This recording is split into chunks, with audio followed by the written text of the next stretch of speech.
बिहार विकासशील इंसान party VIP के राष्ट्रीय अध्यक्ष मुकेश साहनी ने कहा, 3.5 साल पहले जब भारत ने हमारे विधायक खरीदे और हमें सरकार से बाहर कर दिया तो हमारे संकल्प भाजपा को हराने और उसे सरकार से बाहर करने का था। इसीलिए हम पिछले 3.5 साल से तैयारी कर रहे हैं। हम महागठबंधन के साथ ही मजबूती से चुनाव मैदान में उतरेंगे। बिहार में कभी नीतीश कुमार एक फैक्टर थे, लेकिन अब ऐसा नहीं है। माई बहना मान योजना हमारी थी, उसे देखकर मुख्यमंत्री ने पैसे बांटे। हमारे गठबंधन में वृद्धावस्था पेंशन बढ़ाने की योजना बनाई गई थी तो उन्होंने इसे बढ़ाकर 1100 रुपए कर दिया। सीट शेयरिंग पर सब कुछ आंतरिक रूप से तय हो गया है। शायद कल शाम को हम प्रेस कॉन्फ्रेंस करेंगे और जानकारी देंगे। चुनाव की घोषणा हो चुकी है, कितनी तैयार है आप लोग इंडिया गठबंधन में भी हैं? देखिए, ये समय बेसब्री से हम लोग इंतजार कर रहे थे और आपको जानकारी हो कि 3.5 साल पहले जब भारतीय जनता पार्टी ने हमारे विधायक को खरीद लिया और हमको सरकार से बाहर कर दिया, जो सरकार हमने बनाया था, उसके बाद मेरा एक ही संकल्प था कि भाजपा को बिहार से भगाना है और 4 विधायक उन्होंने हमारा खरीदा है तो 40 विधायक कैसे उनको हराना है, वो लक्ष्य पे हम लगे हुए थे।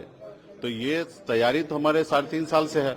बेसब्री से इस समय इस पल का मैं इंतजार कर रहा था, वो घड़ी और वो पल आ चुका है और 10 तारीख से नामांकन है और हम लोग मजबूती से महागठबंधन के सभी नेतागण साथीगण उतरेंगे और 243 जगह पे मजबूती से लड़ाई लड़ेंगे और बिहार में युवा सरकार बनाएंगे। बिहार में गरीब, पिछड़ा, अति पिछड़ा सभी जाति धर्म के लिए हम लोग सरकार बनाएंगे, उनके लिए बेहतरी के लिए काम करेंगे। खास करके हमारे युवा जो है बड़े संख्या में बिहार से दूसरे प्रदेश में रोजी रोटी के लिए उनको भटकना पड़ता, जाना पड़ता है। उसके लिए हम सभी को संकल्पित हो कि बिहार में ज्यादा से ज्यादा उनके लिए हमें काम करने की आवश्यकता है। और बिहार में तो आप देख सकते हैं कि कभी नीतीश कुमार जरूर फैक्टर हुआ करते थे। मुझे पता है कि 2005 में तो एक परिस्थिति था कि लालू जी को हटाना था, जनता ने मन बनाया, नीतीश जी को बैठा दिए और नीतीश जी 2010 में अपने दम पर सरकार बनाए, लेकिन 15 में वही नीतीश जी देखिए तो परिस्थिति में मुख्यमंत्री बने, लालू जी के सहयोग से मुख्यमंत्री बने। और उसके बाद 2020 देखिए तो उसमें भी 42 विधायक के साथ बिहार में मुख्यमंत्री बने। वो भी एक परिस्थिति ऐसा बना कि मुख्यमंत्री बन गए, वो फैक्टर कभी नहीं रहे।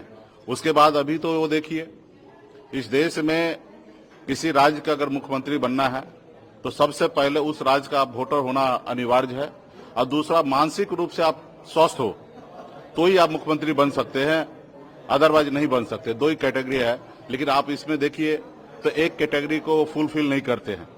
इसलिए वो चुनाव आयोग को बोले कि हम एक ही चरण में चुनाव कराइए, क्योंकि पता है कि हमको भाषण तो देना नहीं है, ज्यादा घूमना नहीं है, तो इसलिए उन्होंने रिक्वेस्ट किए थे। लेकिन खैर चुनाव आयोग ने 2 चरण में चुनाव करने का निर्णय लिया है और लोकतंत्र का महापर्व है और इसी मंथ में छठ पूजा भी है। तो निश्चित तौर पर पूरे बिहार के लोग जो है माता छठी से भी आशीर्वाद प्राप्त करेंगे और बिहार में बदलाव होंगे, क्योंकि अभी एक नया युवा विजन वाला सरकार चाहिए। अभी आपने देखा कि हमारे गठबंधन का ही योजना था कि माए बहन मान योजना के तहत गरीब माता बहन को सम्मान देंगे। अभी मुख्यमंत्री जी ने पैसा बांटा। हमारा इस सरकार गठबंधन का ही योजना था कि हमारे वृद्धा पेंशन को हम लोग बढ़ाएंगे, 400 से 1500 करेंगे, तभी उन्होंने 1100 किया। हमारे गठबंधन का ही योजना था कि हम 200 यूनिट बिजली फ्री करेंगे, अब उन्होंने 125 किया।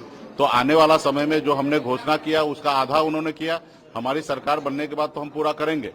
अभी यही है कि हम लोग गरीब पिछड़ा समाज के लोग आते हैं और हम लोग गांव में जाके अपने लोगों को समझाते एक ही चीज कि अगर आप अपने बच्चे का भविष्य अगर बेहतर देखना चाहते हैं तो पहले 1 रोटी कम खाइए लेकिन बच्चे को पढ़ाइए, और दूसरा अपने वोट को अधिकार को समझिए, अपना वोट को बेचिए नहीं।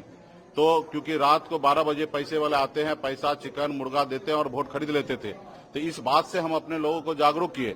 लेकिन वही काम अभी जो सरकार का देखिए अनलीगल काम जो है लीगल तरीके से कर रहे हैं। कोई अपना पैसा नहीं दे रहे हैं, कोई अपना पैसा नहीं लुटा रहे, देश के राज्य का खजाना खाली कर रहे हैं और सिर्फ वोट के लिए।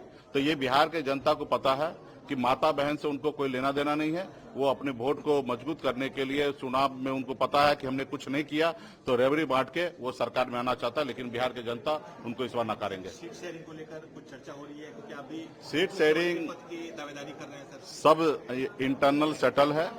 लगता है कि कल आप लोग को हम निमंत्रण शाम तक भेज देंगे, कल पीसी हम लोग करेंगे और आपको नंबर कौन पार्टी कितने सीट लड़ रहे हैं, कहाँ लड़ रहे हैं, सीएम कौन होंगे, डिप्टी सीएम कौन होंगे, वो आपको कल जानकारी हम लोग दे देंगे।